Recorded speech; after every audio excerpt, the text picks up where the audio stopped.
హల్లెలూయా. దేవుని నామానికి మహిమ కలుగును గాక. ప్రభువైన యేసుక్రీస్తు నామములో మీ అందరికీ నేను శుభాలు తెలియజేస్తున్నాను. ఈరోజు దేవుని యొక్క ప్రవచనం అంటే దేవుని యొక్క వాక్కు, దేవుని యొక్క వాగ్దానం, దేవుని యొక్క మాట. చూడండి, కీర్తన గ్రంథము 37వ అధ్యాయము 4వ వచనము. యెహోవాని బట్టి సంతోషించుము, ఆయన నీ హృదయ వాంఛను తీర్చును. హల్లెలూయా. బైబిల్ స్పష్టంగా తెలియజేస్తుంది. నీ సంతోషము దేని బట్టి ఉంది? ఈరోజు నువ్వు దేవుని బట్టి సంతోషిస్తే నీ హృదయంలో ఉన్న ప్రతి ఆశకు, ప్రతి హృదయ వాంఛ తీర్చబడుతుంది. నువ్వు దేవుని బట్టి సంతోషిస్తున్నావా, లేదంటే ఈ లోక సంబంధమైన విషయాలను బట్టి సంతోషిస్తున్నావా? కొంతమంది చూడండి, ఒక ఫోన్ కొనుక్కుంటే, అంటే ఏదైనా కొత్త వస్తువు కొనుక్కుంటే కొంతమంది సంతోషిస్తారు.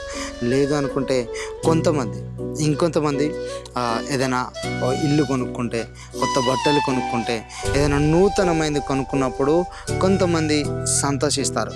కానీ నీ సంతోషం, నువ్వు దేవుణ్ణి బట్టి సంతోషిస్తే ప్రతి హృదయవాంఛ, ప్రతి ఆలోచనను ఆయన నెరవేర్చబోతున్నాడు. నీ హృదయ వాంఛను ఆయన తీర్చబోతున్నాడు. అందుకని నేను చాలాసార్లు చెప్తూ ఉంటానండి, నీ జీవితంలోనికి ఎన్ని కొత్త వస్తువులు వచ్చినా, ఎన్ని కొత్త విషయాలు వచ్చినా అవి నీకు శాశ్వతమైన సంతోషాన్ని ఇవ్వలేవు. అవి నీకు ఇవ్వలేవు. కానీ దేవుణ్ణి బట్టి నువ్వు సంతోషిస్తే నిజంగా నీకు అసలు ఏది నీ లైఫ్లోకి వచ్చినా, ఏది వెళ్ళిపోయినా కానీ నీ సంతోషాన్ని ఎవరు దొంగిలించలేరు. దేవుడు నీ ప్రతి హృదయ వాంఛను తీరుస్తాడు.